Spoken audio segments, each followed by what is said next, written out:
الحرام کے حوالے سے سیکیورٹی کے انتظامات، ضلعی پولیس و انتظامیہ کے اعلیٰ حکام کا مرکزی امام بارگاہ اور جلوس کی گزرگاہوں سمیت سیکیورٹی انتظامات کا جائزہ لینے کے لیے دورہ۔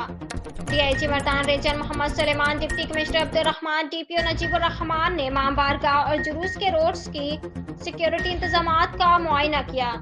S P operation Khusro Khan زیب نے سیکیورٹی پلان و دیگر انتظامی امور کے متعلق بریفنگ دی۔ اس موقع پر ایس پی سیکیورٹی محمد فیاض خان کے علاوہ circle S D P Os اور متعلقہ ایس ایچ اوز سمیت دیگر پولیس افسران بھی ان کے ہمراہ تھے۔ آر پی مردان ریجن اور ڈپٹی کمشنر مردان نے سیکیورٹی انتظامات پر اطمینان کا اظہار کرتے ہوئے ڈیوٹی پر مامور پولیس افسران اور جوانوں کو مستعدی اور الرٹ فرائض سر انجام دینے پر حوصلہ افزائی کی گئی۔ رپورٹ سرزمین خان بدر گوال، بیورو چیف زور نیوز، خیبر پختونخوا۔